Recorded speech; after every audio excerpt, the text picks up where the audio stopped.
Good morning, daily Bible reading. Today is February 8th, 2026, day 108. And let's get into the word. Social responsibility. Exodus 22, 16 through 31, 1446 or 1280 BC. If a man seduces a virgin who is not engaged to anyone and has sex with her, he must pay the customary bride price and marry her. But if her father refuses to let him marry her, then the man must still pay the amount equal to the bride price of a virgin. You must not allow a sorceress to live. Anyone who has sexual relations with an animal must certainly be put to death. Anyone who sacrifices to any other god or any god other than the Lord must be destroyed. You must not mistreat or oppress foreigners in any way. Remember, you yourselves were once foreigners in the land of Egypt. You must not exploit a widow or an orphan. If you exploit them in any way, and they cry out to me, then I will certainly hear their cry. My anger will blaze against you, and I will kill you with the sword. Then your wives will be widows, and your children fatherless. If you lend money to any of my people who are in need, do not charge them interest as a moneylender would. If you take your neighbor's cloak as security for a loan, you must return it before sunset. The coat may be the only blanket your neighbor has. How can a person sleep without it? If you do not return it and your neighbor cries out to me for help, then I will hear, for I am merciful. You must not dishonor your God or curse any of your rulers. You must not hold anything back when you give me offerings from your crops and your wine. You must give me your firstborn sons. You must also give me the firstborn of your cattle, sheep, and goats. But leave the newborn animal with its mother for 7 days, and then give it to me on the 8th day. You must be my holy people. Therefore, do not eat any animal that has been torn up and killed by wild animals. Throw it to the dogs. A call for justice. Exodus 23, 1 through 13. You must not pass along false rumors. You must not cooperate with evil people by lying on the witness stand. You must not follow the crowd in doing wrong. When you are called to testify in a dispute, do not be swayed by the crowd to twist justice, and do not slant your testimony in favor of a person just because that person is poor. If you come upon your enemy's ox or donkey that has strayed away, take it back to its owner. If you see that the donkey of someone who hates you has collapsed under its load, do not walk by. Instead, stop and help.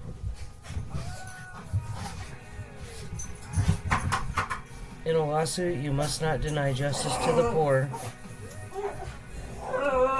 Okay. Puppies! In a lawsuit, you must not deny justice to the poor. Be sure never to charge anyone falsely with evil. Never sentence an innocent or blameless person to death, for I never declare a guilty person to be innocent. Take no bribes, for a bribe makes you ignore something that you clearly see. A bribe makes even a righteous person twist the truth. You must not oppress foreigners. You know what it's like to be a foreigner, for you yourselves were once foreigners in the land of Egypt. Plant and harvest your crops for 6 years, but let the land be renewed and lie uncultivated during the 7th year.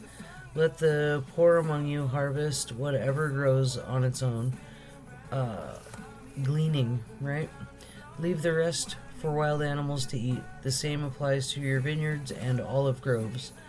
You have 6 days each week for your ordinary work, but on the 7th day you must stop working. This gives your ox and your donkey a chance to rest. It also allows your slaves and foreigners living among you to be refreshed. Pay close attention to all of my instructions. You must not call on the name of any other gods. Do not speak their name. Do not even speak their names. 3 annual festivals. Exodus 23, 14 through 19. Each year you must celebrate 3 festivals in my honor. First, celebrate the festival of unleavened bread. For 7 days the bread you eat must be without yeast. just as I command you. Celebrate this festival annually at the appointed time in early spring in the month of Abib, for that is the anniversary of your departure from Egypt.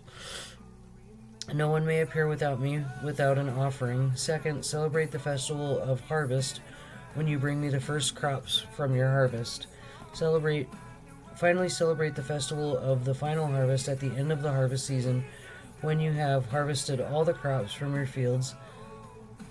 At these 3 times each year, every man in Israel must appear before the sovereign Lord. You must not offer the blood of my sacrificial offerings together with any baked goods containing yeast, and do not leave fat from the festival offerings until the morning. As you harvest your crops, bring the very best of the first harvest to the house of the Lord your God. You must not cook a young goat in its mother's milk. A promise. That freaks me out. Different times. Okay. I gotta get past that.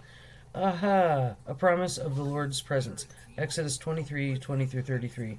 See, I'm sending an angel before you to protect you on your journey and lead you safely to the place I have prepared for you. Okay, guys, come on. Pay close attention to him and obey his instructions. Do not rebel against him. Pay close attention to him and obey his instructions. Do not rebel against him, for he is my representative, and he will not forgive your rebellion. But if you are careful to obey him, following all my instructions, then I will be an enemy to your enemies, and I will oppose those who oppose you. For my angel will go before you and bring you into the land of Amorites, Hittites, Perizzites, Canaanites, Hivites, and Jebusites, so you may live there. And I will destroy them completely. You must not worship the gods of these nations or serve them in any way or initiate their evil practices. Instead, you must utterly destroy them and smash their sacred pillars. You must serve only the Lord your God. If you do, I will bless you with food and water, and I will protect you from illness. There will be no miscarriages or infertility in your land, and I will give you long, full lives. I will send my terror ahead of you and create a panic among all the people whose lands you invade. Oh boy. I'll send my terror ahead of you and create panic among all the people whose lands you invade. I will make all your enemies turn and run. I will send terror ahead of you to drive out the Hivites, Canaanites, and Hittites, but I will not drive them out in a single year, because the land would become desolate and the wild animals would multiply and threaten you. I will drive them out little at a time until your population has increased enough to take possession of the land. And I will fix your boundaries from the Red Sea to the Mediterranean Sea, and from the eastern wilderness to the Euphrates River. I will hand over to you the people now living in the land, and you will drive them out ahead of you. Make no treaties with them or their gods. They must not live in your land, or they will cause you to sin against me. If you serve their gods, you will be caught in a trap of idolatry. Israel accepts the Lord's covenant. Exodus 24:1-18. Then the Lord instructed Moses, "Come up here to me and bring along Aaron, Nadab, Abihu, and 70 of Israel's elders. You must worship from a distance. Only Moses is allowed to come near to the Lord. The others must not come near, and none of the other people are allowed to climb up the mountain with him." Then Moses went down to the people and repeated all the instructions and the regulations the Lord had given him. All the people answered with one voice, "We will do everything the Lord has commanded." Then Moses carefully wrote down all the Lord's instructions. Early the next morning, Moses got up and built an altar at the foot of the mountain. He also set up 12 pillars, one for each of the 12 tribes of Israel. Then he sent home of the young Israelite men. No, then he sent some of the young Israelite men to present burnt offerings and to sacrifice bulls as peace offerings to the Lord. Moses drained half the blood from these animals into basins. The other half he splattered against the altar. Then he took the book of the covenant and read it out loud to the people. Again, they all responded, "We will do everything the Lord has commanded. We will obey." Then Moses took the blood from the basins and splattered it over the people, declaring, "Look, this blood confirms the covenant the Lord has made with you in giving you these instructions." Then Moses, Aaron, Nadab, Abihu, and 70 elders of Israel climbed up the mountain. There they saw the God of Israel. Under his feet there seemed to be a surface of brilliant blue lapis lazuli, as clear as the sky itself. And though the nobles of Israel gazed upon God, he did not destroy them. In fact, they ate a covenant meal, eating and drinking in his presence. Then the Lord said to Moses, "Come up to me on the mountain, stay there, and I will give you tablets of stone on which I have inscribed the instructions and commands, so you can teach the people."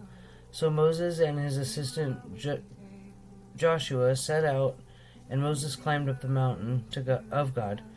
Moses told the elders, "Stay here and wait for us until we come back. Aaron and Hur are here with you. If anyone has a dispute while I am gone, consult with them."